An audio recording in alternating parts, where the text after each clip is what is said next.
In the ancient days of Israel, when King Saul ruled the land, two mighty armies faced each other in the valley of Elah, the Israelites on one hill, the Philistines on the other. Between them lay a valley heavy with silence and fear.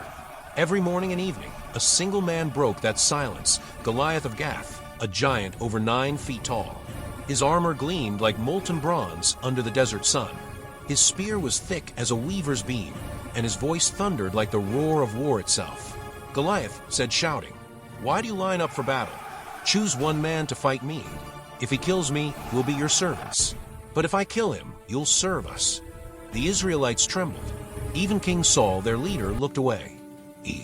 Far away in the quiet hills of Bethlehem, a young shepherd named David tended his father's sheep. While others trained for war, David sang songs of worship under the open sky. His heart belonged not to the sword, but to God. One morning, his father Jesse called him. Then Jesse said, "Take this bread and grain to your brothers in the army. See how they fare and bring me word." And so David set out for the battlefield, unaware that destiny awaited him there.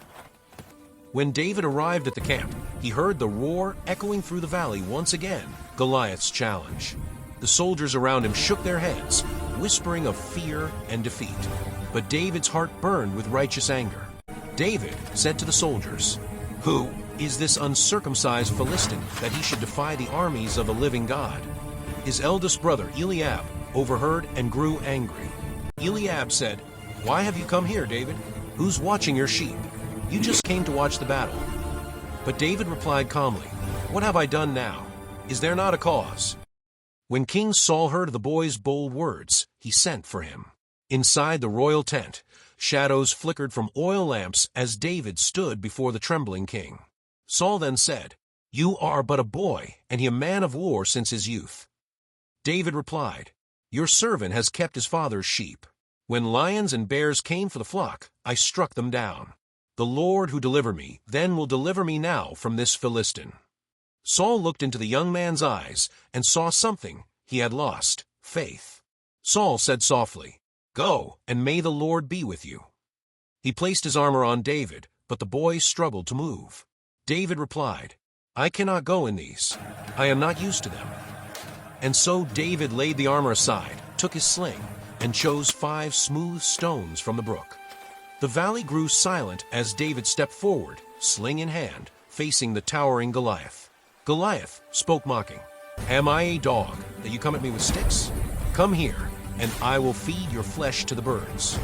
But David lifted his voice for all to hear. David said to him, "You come to me with sword and spear, but I come in the name of the Lord Almighty, the God of Israel, whom you have defied." The giant moved forward, his armor clanging like thunder. David ran toward him, pulled a stone from his pouch, placed it in his sling, and let it fly. The stone whistled through the air and struck Goliath square in the forehead. The giant staggered, then fell face first to the ground. The earth shook beneath him. Meanwhile, the battle was over before it began. Victory belonged not to might, but to faith. David ran, drew Goliath's own sword, and lifted it high. The army of Israel erupted in shouts of triumph. As the Philistines fled in terror, the Israelites pursued them, crying victory. From his tent, King Saul watched in awe. Saul said, "Whose son is this youth?" A soldier from the battalion said, "He is the son of Jesse from Bethlehem."